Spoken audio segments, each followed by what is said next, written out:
Hola, ¿cómo estás? En esta oportunidad tenemos una lección muy interesante para trabajar con nuestros alumnos y es acerca de cómo ser misioneros cuando estamos exiliados.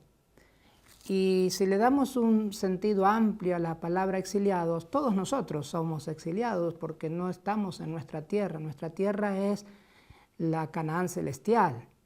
Así que la pregunta entonces sería cómo vivir en este mundo en tanto y en cuanto todavía no hemos emprendido el camino hacia nuestra patria. Me gustaría destacar que en la parte metodológica para el repaso de esta semana, yo me inclinaría por dialogar mucho. Que tú como maestro hables lo menos posible y dejes que la clase se exprese, porque vuelvo a decir, es un tema muy interesante y que aplica mucho para la actualidad que nos toca vivir, es decir, adventistas con una identidad, con una forma o estilo de vida que nos diferencia del resto del mundo, pero que estamos dispersos entre un montón de gente que tiene otra forma de ver la vida, otra perspectiva en cuanto a la existencia humana.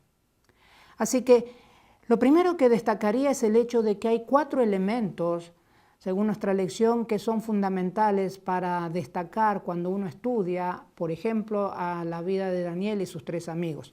Esos 4 elementos tienen que ver con la identidad y con la integridad, por un lado, el compromiso y la oración. En cuanto a la identidad, es importante plantearle a nuestros alumnos que un verdadero cristiano lo es en cualquier circunstancia, en cualquier momento de la vida. Y es importante tener en cuenta esto porque si miramos el caso de Daniel, yo no sé qué tan fácil es para un joven en la actualidad manejarse en un ambiente totalmente ajeno o desinteresado de las cosas espirituales. Fíjate que cuando él llega allí a la corte babilónica, el planteamiento que le hace a la persona que iba a atenderlos es que él no iba a comer de los manjares del rey. Cuando en nuestra cultura hoy día se discute mucho cuánto es lo que tenemos que adaptarnos a las culturas en las que nos toca vivir, a los contextos culturales. En el caso de Daniel, por ejemplo, tú lo ves a él plantando una distinción entre lo que tiene que comer un verdadero cristiano y lo que se le ofrece. Fíjate, podrían haber hecho él y sus amigos, bueno, al fin y al cabo, ¿qué tan importante es esta bebida o esta comida? No nos vamos a salvar ni a perder, quizás por lo que comamos una vez o dos. Esa idea de relatividad está impregnando la cultura del mundo y en este caso Daniel se mantiene firme en lo que él cree que es lo mejor. Pero es más, es un hombre que nos da una imagen en todo su libro de siempre dedicado a la oración. ¿Qué significa esto? Que ora constantemente y en todo momento. ¿Y por qué cosas ora? Bueno, básicamente ora para que se haga la voluntad de Dios todo el tiempo. ¿Y cómo sabemos eso? Básicamente porque los amigos de Daniel, lo tenemos allí en el capítulo 3, versículos 17 y 18, dicen en el alegato que hacen contra Nabucodonosor lo siguiente: he aquí nuestro Dios a quien servimos puede librarnos del horno de fuego ardiendo y de tu mano, oh rey, nos librará. Pero noten la importancia del compromiso con Dios.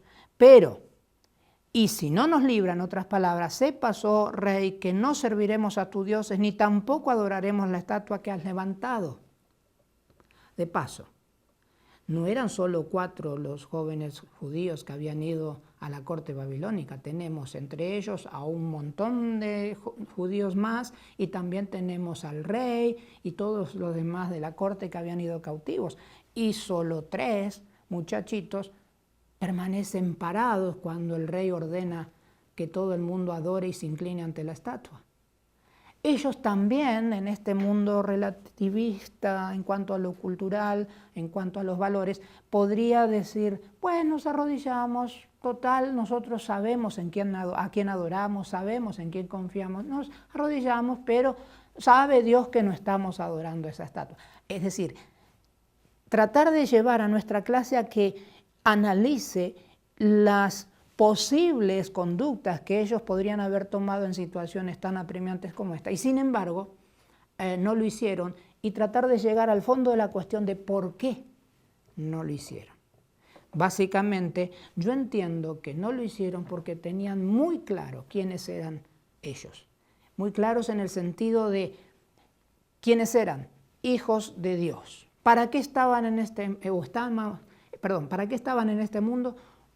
Para hacer la voluntad de Dios, para que el nombre de Dios sea glorificado en cualquier circunstancia.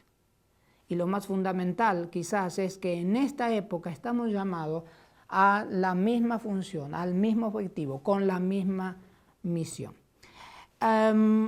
¿Podrías como maestro presentar quizás al final 3 o 4 situaciones reales en las cuales se nos llama a testificar y que muchas veces, a veces lamentablemente, no estamos acordes a las circunstancias? Por ejemplo, la persona adventista que está trabajando en algún lugar y de pronto le piden que pues trabaje los sábados. ¿Qué hacer en esos casos? Mira, yo he escuchado muchas respuestas al respecto, pero es importante aclararle, sobre todo a aquellas personas que tienen este tipo de circunstancias, cómo manejamos esa situación. O aquel estudiante que va a la universidad y se encuentra con que se propagan ideas ateas o ideas, digamos, paganas, y que confrontan con su fe. ¿Qué hace en ese caso? ¿Asimila esas ideas? ¿Se planta frente a los profesores y dice, yo pienso de esta otra manera? También allí tratar de darle luz, sobre todo a los jóvenes universitarios que tienen estas dificultades vez tras vez. O incluso podrías presentar algún ejemplo como aquel que está en un lugar o vive en un lugar donde no hay adventistas y sus amigos son aquellos que van juntos a estudiar o que trabajan juntos, pero que cuando se reúnen pues toman bebidas alcohólicas, fuman, etcétera, etcétera. ¿Y qué hace él en esos casos? Es decir, se aparta de esa gente y se queda sin el compañerismo social tan necesario para un ser humano, o puede incluso en esos lugares dar un testimonio. Incluso es posible que dentro de tu clase haya personas que puedan darnos ejemplos de su propia experiencia o de la vida de otras personas que ellos conocen, para de esa manera tratar de fortalecer la fe de aquellos que están titubeando en cuanto a qué se puede hacer y qué no, y qué es lo culturalmente correcto de hacer o aquello que directamente va en contra de los principios de Dios. Es una lección interesante y te animo a que tú la plantees de tal forma que sean los alumnos los que esta vez puedan manifestarse y puedan dar sus pensamientos y que todos nos podamos enriquecer. También es lógico que al final de la misma tú hagas un cierre y quizás reforzando estos 4 puntos que te decía, es decir, la identidad, la integridad, la importancia de la oración y por supuesto del compromiso, que aunque Dios no conteste lo que nosotros esperamos, de todas maneras seguiremos siendo fieles a Él.